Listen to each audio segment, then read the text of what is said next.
تاریخ اسلام کے طالب علم جانتے ہیں کہ دین میں خلافت کی اہمیت کیا ہے اور یہ خلفائے راشدہ کے عہد زیریں کے بعد کن کن گھاٹیوں سے گزر کر بالآخر 1922 میں ختم ہو کر اہل اسلام کے دل پر وہ گھاؤ لگا گئی جس کے زخموں سے آج بھی خون رس رہا ہے۔ اگرچہ یہ حقیقت اپنی جگہ ایک وجود رکھتی ہے کہ جناب امام حسن رضی اللہ تعالی عنہ کے بعد تاریخ اسلام میں ملوکیت کا عمل دخل شروع ہو گیا تھا، لیکن اس کے باوجود ایک زمانے تک مسلمان حکمران خود کو خلیفہ ہی کہلاتے تھے، جس کی وجہ سے دنیا میں ہمارا ایک بھرم قائم رہا۔ مگر بدقسمتی سے یہ خستہ عمارت بھی ایک صدی قبل اس وقت زمین بوس ہو گئی جب ہندوستان کے کریا کریا میں یہ نعرہ گونج رہا تھا کہ بولیں اماں محمد علی سے، جان بیٹا خلافت پر دے دو۔ ناظرین، آپ دیکھ رہے ہیں اسپریڈ دی اسلام، جس نے آج کی اس زیر نظر ویڈیو کے لیے تاریخ میں سب سے طویل عمر رکھنے والی خلافت عثمانیوں کو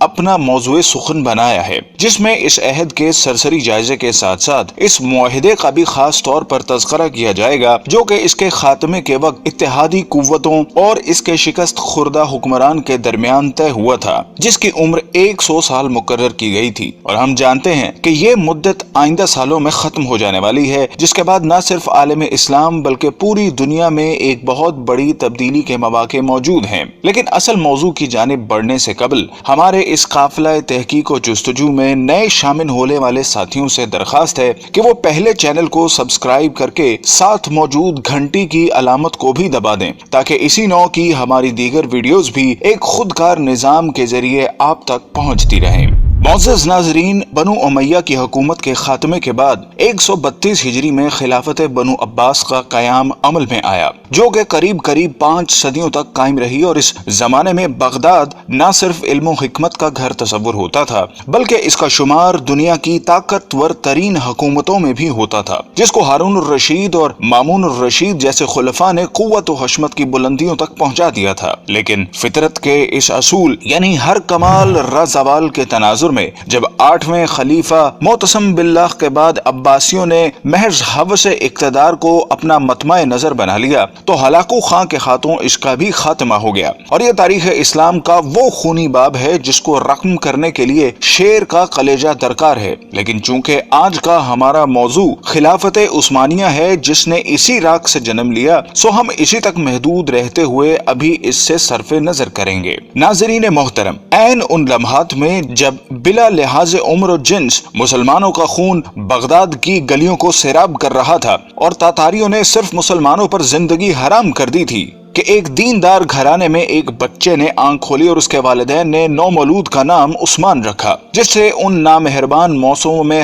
ہر ممکن حد تک اچھی تربیت کی گئی، اور جب وہ جوانی کی حدود میں پہنچا تو اس نے اپنا روحانی تعلق ایک درویش خدا مست سے قائم کر لیا، اور پھر ایک دن اس نے خواب دیکھا کہ اس کے مرشد کے سینے سے ایک چاند نکل کر اس پر سایہ فگن ہو گیا ہے۔ ساتھ ہی اس نے دیکھا کہ اس کے قدموں سے ایک درخت نے جنم لیا جو دیکھتے ہی دیکھتے نہ صرف جوان ہو گیا بلکہ اس کی شاخوں نے دنیا کے ایک بہت بڑے حصے کو بھی اپنی لپیٹ میں لے لیا ہے، اور اسی کی کوکھ سے اس نے 4 دریاؤں اور 4 پہاڑوں کو بھی نکلتے دیکھا۔ خواب سے بیداری کے بعد جب عثمان نے یہ خواب اپنے پیر و مرشد کے سامنے بیان کیا تو انہوں نے کہا، مبارک ہو، اللہ نے تمہیں اور تمہاری اولاد کو اپنے دین کے لیے چن لیا ہے۔ ناظرین گرامی، یہ 1299 کا سال تھا جب فطرت نے عثمان کو دولت عثمانیہ قائم کرنے کی قوت بخشی۔ یہ نوزائندہ اسلامی مملکت اس بازنطینی حکومت کے پڑوس میں قائم ہوئی جس کو آج ہم اہل روم کی حکومت سے موسوم کرتے ہیں۔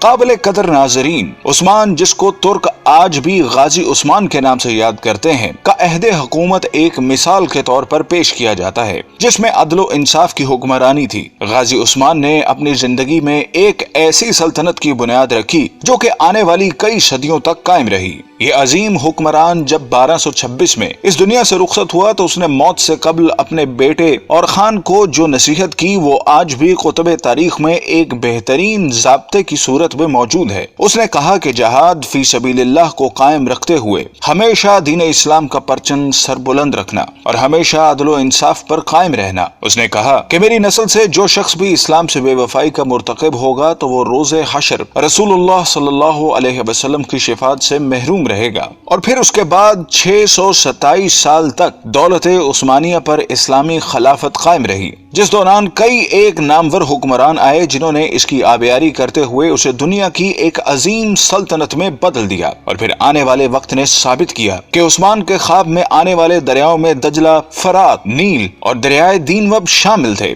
جبکہ پہاڑوں میں کوہ طور، کوہ بلقان، کوہ کاف اور کوہ اطلس تھے جو کہ بعد ازاں اس کی قلم روح کا حصہ بنے۔ ناظرین گرامی، جیسا کہ ہم نے عرض کیا کہ 1922 میں اس وقت خلافت عثمانیہ کو ایک بین الاقوامی معاہدے کی روح سے ختم کر دیا گیا، جس کے بعد اسلامی حکومتی مرکز کی چھتری سے نکل کر علیحدہ علیحدہ تشخص کی حامل ہو گئیں۔ لیکن ہم میں سے بہت کم لوگ ایسے ہیں جو اس معاہدے کے بارے میں آگاہ ہوں، جن کی تفصیلات ہم آپ کے سامنے رکھ رہے ہیں، جن کو جاننے کے بعد ہمیں امید ہے کہ آپ دنیا کے موجودہ حالات اور اس میں عالم اسلام کے حالت زار کے بارے میں بہتر تجزیہ کر سکیں گے۔ جب پہلی جنگ عظیم کے بعد ترکوں کو شکست فاش کا سامنا کرنا پڑا تو اس کے بعد اتحادی ممالک جن میں برطانیہ اور فرانس جیسی قوتیں شامل تھیں نے ترک سلطان سے معاہدے میں یہ شرطیں بنوائیں جن کے مطابق سلطان کی تمام ذاتی املاک کو ضبط کر لیا گیا، خلافت عثمانیہ جو کہ 3 بر اعظموں پر پھیلی تھی کو توڑ دیا گیا، اور آپ اس کی وسعت کا اندازہ لگانا چاہیں تو حیران رہ جائیں گے کہ اس کو توڑنے کے بعد دنیا میں 40 آزاد ممالک وجود میں آئے، جن میں آج کی دنیا کے بیشتر اسلامی ملک شامل ہیں۔ گویا مسلمانوں کی قوت مختلف 40 دائروں میں تقسیم ہو کر رہ گئی، جس کے بعد یہودی اور نصرانی دنیا کے لیے سپر پاور بننے کا راستہ ہموار کیا گیا۔ ترکی جو کہ اس سے قبل عالم اسلام کا مرکز تصور ہوتا تھا کو سیکولر اسٹیٹ کا درجہ دے دیا گیا، سلطان کے 3 بر اعظموں پر پھیلے ہوئے اثاثوں کو ضبط کر لیا گیا، اور ترکی میں آئندہ 100 سال تک اسلامی نظام کے نفاذ اور خلافت پر پابندی عائد کر دی گئی۔ اس کے علاوہ اس کو معاشی طور پر تباہ و برباد کرنے کے لیے یہ شرط بھی رکھی گئی کہ وہ اگلے 100 سال تک اپنی معدنیات جن میں تیل کی نمایاں دولت تھی کو استعمال نہیں کرے گا، اور تیل کے مزید کنویں بھی نہیں کھودے جائیں گے۔ جبکہ مزید ظلم یہ کیا گیا کہ اس کی بندرگاہ باسفورس پر ترکی کی ملکیت کو ختم کرتے ہوئے اسے عالمی تصرف میں دے دیا گیا، اور یہ شرط رکھی گئی کہ ترک اس سے کسی بھی قسم کا ٹیکس وصول نہ کر سکیں گے۔ یہ تمام شرائط نافذ کرنے کے بعد ساتھ ہی یہ بھی طے کر دیا گیا کہ ترک سلطنت اگلے 100 سال تک اس معاہدے کا احترام کرنے کی پابند ہوگی۔ ناظرین گرامی، وقت اپنی مخصوص رفتار کے ساتھ چلتا رہا اور ترک مسلمانوں اور بالعموم تمام عالم اسلام نے یہ صدی کس کرب سے گزاری۔ اگر اس داستان خون رنگ کو لکھنے کی جسارت کی جائے تو ظاہر ہے ایک پوری کتاب کی ضرورت پڑے گی، لیکن یہ عہد پرآشوب اپنی تمام تر حشر سامانیوں کے ساتھ اب اپنی آخری سانسیں لے رہا ہے، اور اب مزید کچھ سال بعد ترکی اس معاہدے سے آزاد ہونے والا ہے جس نے 100 سال تک اس کی آزادی کو اس سے چھینے رکھا۔ لیکن جو وقت قریب آ رہا ہے تو اسلام مخالف قوتوں کی راتوں کی نیند میں خلل آنے لگا ہے کہ اس معاہدے کے بعد دنیا میں ایک بار پھر نئے دور کا آغاز ہونے والا ہے، جس کی طاقتور شہادتیں ترکی کی موجودہ قیادت جو کہ مرد حر طیب اردغان کا قول و عمل دے رہا ہے۔ ہر چند کے گزشتہ 1 صدی میں ترکی کو اسلام سے دور رکھنے کی ہر ممکنہ کوشش کی گئی، لیکن اس کے باوجود حالات گواہی دے رہے ہیں کہ وہ چنگاری جس کو اغیار نے اپنی مکاری سے دبانے کی سرتوڑ کوششیں کی، وہ ایک بار پھر شعلہ بننے کے لیے بےتاب ہیں۔ بلکہ اگر طیب اردغان کے طرز عمل پر ذرا سا بھی غور کریں تو یہ بات کھل کر سامنے آتی ہے کہ برما کا معاملہ ہو یا کشمیر کا مسئلہ، سب سے پہلے مسلمانوں کے حق میں جو آواز بلند ہوتی ہے وہ طیب اردغان کا نعرہ مستانہ ہوتا ہے۔ بلکہ حال ہی میں جب امریکی صدر ٹرمپ نے پاکستان کے خلاف زبان کھولی تو اس کی مذمت بھی سب سے پہلے ترکی کی سرزمین ہی سے کی گئی، اور جب یہ معاہدہ اپنی موت مر جائے گا تو پھر حالات کیا رخ اختیار کریں گے اس کا اندازہ لگانا کوئی زیادہ مشکل کام نہیں۔ بلکہ طیب اردغان کا یہ بیان کہ 2023 کے بعد ترکی پہلے جیسا بیمار ملک نہیں رہے گا بلکہ وہ عالمی سیاست میں ایک صحت مند کردار ادا کرے گا، اس بات کا غماز ہے کہ آنے والے وقتوں کے لیے خود کو تیار کر چکا ہے، اور شاید اقبال کا اس شعر کی تفسیر آمدہ برسوں میں آنے والی ہے: اگر عثمانیوں پہ کوہ غم ٹوٹا تو کیا غم ہے کہ خون 100,000 انجم سے ہوتی ہے سحر پیدا۔ ناظرین کرام، اگر ہم تاریخ کے آئینے میں دیکھنے کی جسارت کریں تو یہ بات کھل کر سامنے آتی ہے کہ طاغوت کی ہمیشہ یہی کوشش رہی کہ اسلام کبھی بھی دنیا کے کسی بھی خطے میں اپنی اصل شکل کے ساتھ نافذ نہ ہو سکے، اور اگر ماضی میں بھی کبھی ایسی کوشش کی بھی گئی تو اس کی مخالفت میں تمام ابلیسی قوتیں متحد ہو گئیں، جس کی تازہ ترین مثال ملا عمر کے افغانستان میں اسلام کے نفاذ کی کوشش تھی، جو طاغوت کے لیے ایک ڈراؤنا خواب تھا، جس کے مقابلے میں ہم نے دیکھا کہ دنیا کی تمام قوتیں اس پسماندہ ترین ملک کے خلاف صف آرا ہو گئیں، اور نہ ہی وہ طاقتیں جن کے بارے میں اللہ رب العزت کا ارشاد ہے کہ یہ کبھی تمہاری دوست نہیں ہو سکتی، بلکہ یہ آپس میں ہی ایک دوسرے کی دوست ہیں۔ یہ گوارا کرتی ہے کہ ملت اسلامیہ کبھی ایک مرکز تلے جمع ہو سکے، اور یہی وجہ ہے کہ انہوں نے اسلام کی خلافت کو ختم کر کے اپنے تئیں ایک بہت بڑا معرکہ سر کر لیا تھا، اور اس خوش فہمی میں مبتلا تھیں کہ شاید ایک صدی کی گرد تلے دبے یہ ترک مسلمان دوبارہ اپنی فطرت کی طرف مراجعت اختیار نہیں کر سکیں گے، لیکن وقت کے تیور بتا رہے ہیں کہ اب ان کا یہ خواب پورا نہیں ہو سکے گا، اور ایک دفعہ پھر دنیا میں خلافت کی بنیاد رکھی جائے گی، کیونکہ حضور صلی اللہ علیہ وسلم کی حدیث کے مطابق قیامت سے قبل خلافت قائم ہو کر رہے گی۔ قال رسول اللہ صلی اللہ علیہ وسلم تکون النبوۃ فیکم ما شاء اللہ ان تکون، نبوت رہے گی تمہارے مابین مسلمانوں جب تک کہ اللہ چاہے گا کہ وہ رہے، یعنی میں رہوں گا۔ ثم یرفع اللہ اذا شاء یرفعها، پھر اللہ اسے اٹھا لے گا جب اللہ چاہے گا کہ اسے اٹھا لے، یعنی پھر میرا انتقال ہو جائے گا، نبوت ختم ہو جائے گی، اب تمہارے مابین نبوت کی برکات و سعادتیں نہیں رہیں گی۔ ثم تکون خلافت علی منہاج النبوہ، پھر اس کے بعد ایک دور ہوگا خلافت کا جو بالکل نبوت کے طریق پر ہوگی، نبوت کے نقش قدم پر ہوگی، جو نظام میں نے قائم کیا جوں کا توں،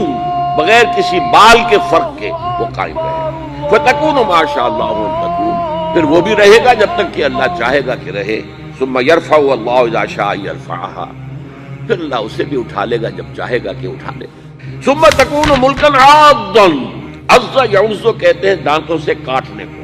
پھر اس کے بعد ایک دور آئے گا جو کاٹ کھانے والی ملوکیت کا دور ہوگا۔ یہ جیسا کہ میں عرض کر چکا ہوں، یہ ملوکیت جو مسلمانوں کی تھی، اور ان میں جو مظالم ہوئے ہیں، اچھے لوگ بھی آئے ہیں، یقیناً آئے ہیں، آخر 12 خلفاء کی تعداد انہی میں سے پوری ہوگی۔ ثم تکون ملکا عاضا، پھر کاٹ کھانے والی ملوکیت آئے گی۔ فتکون ما شاء اللہ ان تکون، تو وہ بھی رہے گی جب تک اللہ چاہے گا۔ ثم یرفع اللہ اذا شاء یرفعها، پھر اللہ اٹھا لے گا اسے بھی جب چاہے گا۔ ثم تکون ملکا جبریا، پھر ایک مجبوری والی ملوکیت آئے گی، غلامی والی، جس کو ہم ویسٹرن کولونیلزم کہتے ہیں، یورپین کولونیلزم۔ کہیں انگریز ملکہ وکٹوریہ کے ہم غلام ہو گئے، کہیں جو ہے ہسپانوی آ گئے، کہیں پر اطالوی آ گئے، کہیں پر فرانسیسی آ گئے، کہیں پر ولندیزی آ گئے، کہیں پر پرتگیزی آ گئے،